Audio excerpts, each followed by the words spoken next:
Hey everybody, it's your girl J.Nic Cosmetics and I am back with a product review. I am here to review the Milani 2-in-1, is it 2-in-1? Foundation and Concealer, Conceal and Perfect. I am number 11, let me put the lid on it. This is what it looks like.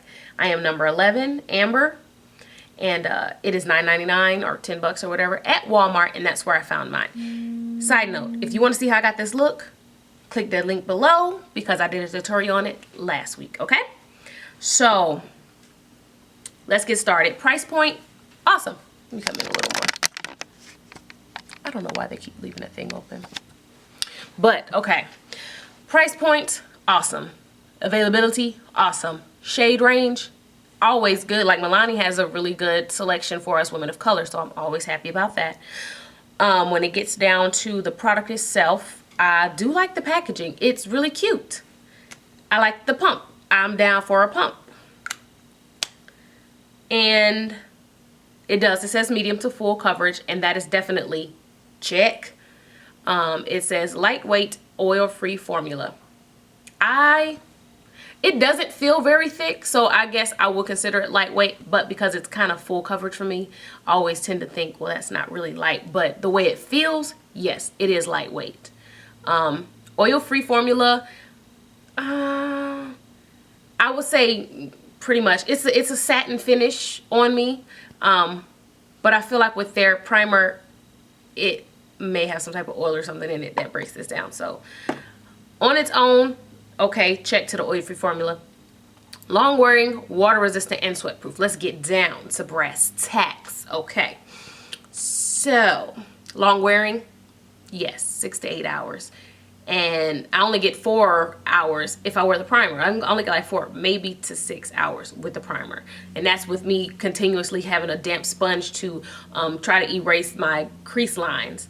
But I would say it has a higher level of sweat proofivity, if that's the word you want to use, than some other foundations that I've worn. I have worn this one to work out, and of course, I'm a pat girl when I sweat. I mean, even when I don't have makeup on, I just pat when I wipe sweat. So I pat when I sweat, and it still remained pretty much intact. It went from medium to full to like light medium coverage.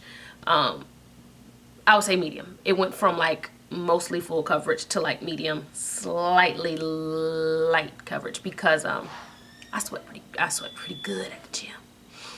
Hair, scalp, face, I sweat pretty good. So with that, I would actually say yes. I think that they can stand by their sweat proof. I would think sweat proof and water resistance kind of all in one, so I'm not even gonna go through that because I haven't sprayed myself with water. But if my face is sweating, that is water. Dirty water, but water. Like I was saying, I think that I like this product without the Milani foundation primer. I prefer this with my L'Oreal Perfecting Base, Studio Secrets, that one, or what's the other one I used with this? Not the MAC Prep and Prime, because that one has a little bit too much moisture for this one. Put it like this, any primer that you have that's either matte or saying, I don't like it with the primer from Milani, but I would say I would use a primer that is mattifying with it, but not too dry. Something that's not too drying. The L'Oreal one was the best bet for me so far. Was there any other ones that I tried besides those two? And MAC. Yeah, my favorite one was L'Oreal base. So, transfer, to be honest, I really don't do a transfer test on most of my foundations. I will try if I remember to, but the reason I don't is because when you wear makeup, you should just be mindful that you have makeup on. So why do I need, I mean, I don't need something that as soon as I do like this, it's like streaked off my face. But the transferability, like with clothes and stuff, put your clothes on first. Put a cape on or put a towel around it. I mean, I don't know. That's just my only thing. I don't test that because I feel like, well, if you got makeup on, don't touch nothing with your face. Why are you worried about transferability?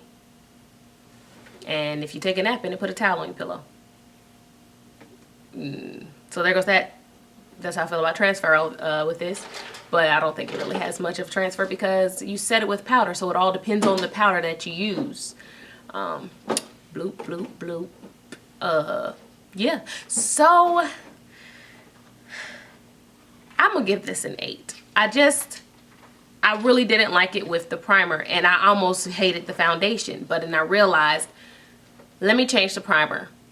And I had different results. So that's how I feel. At the end of the day, this is definitely an 8. Because I feel like even if I didn't set it with powder, I'd be straight. If I didn't wear a primer, I'd be straight. Like this one, I could really just put this on, put some brows on, some mascara, and I would be set for the whole day. Of course, I'd have to bring a sponge so I can get my crease lines in check. Because you know how my crease lines do. Y'all stop texting, making this. Sorry, y'all. My phone's on vibrate, but it's still just like making noise. But if you guys like the video, please like it. Please subscribe. Please comment. If you had any experiences with this, let me know. And if you guys want to recreate this look, please let me see it on IG. DM me or tag me in the photo, honey boo boo. See you guys next time. And God bless.